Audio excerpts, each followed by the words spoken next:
Hello, it's Tammy Powley, aka the Crafty Princess, and this is another Amigurumi success tip, and it kind of tacks on to the first Amigurumi success tip that I did in what I'm doing now as a series of Amigurumi tips.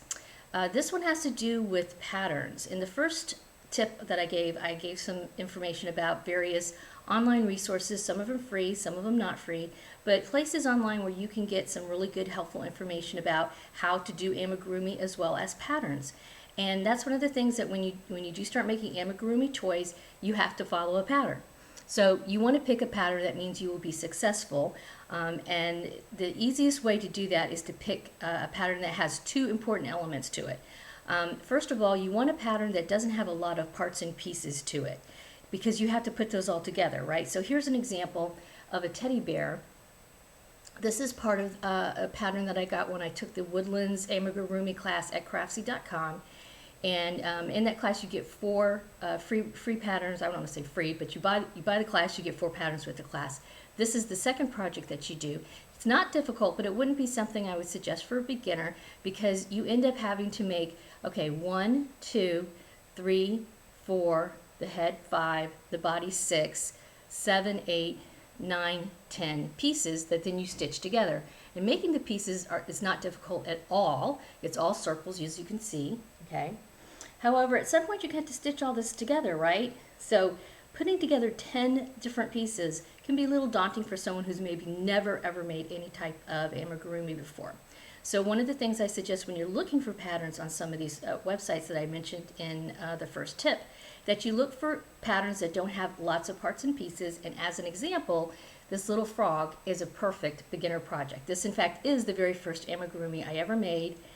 He's not perfect. In fact, if you look closely enough, and if you know anything about crochet, you might be able to notice that he's inside out. I goofed up when I stitched him.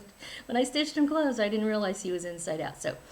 But this guy only has a circle and 2 half circles, and then these little arms and legs, which are just chain stitches. So you really have, and you don't have to line a whole bunch of stuff up. 2 eyeballs, arms and legs on the big circle. That's it. And he's very versatile. If you wanted to, get crazy with him, you could use different colors. You could use striped yarn and stuff. So, but he is a really good project to begin with. Another element that you want to look for in your patterns is a limited to maybe even 0 amount of color work or color changing from one color yarn to another color yarn. If you notice, yeah, there's different colors here. We have the mouth that I stitched on.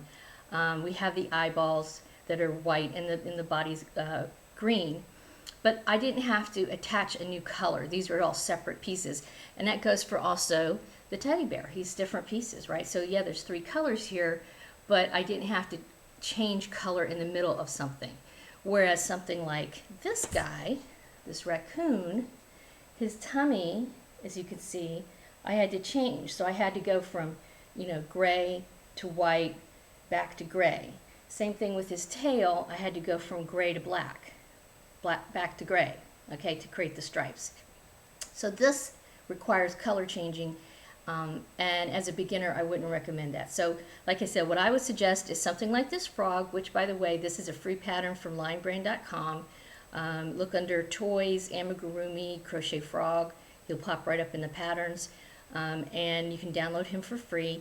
This is what I would suggest, something, either this guy specifically or something very similar, which again has very few parts and pieces and 0 to very little color changing at all.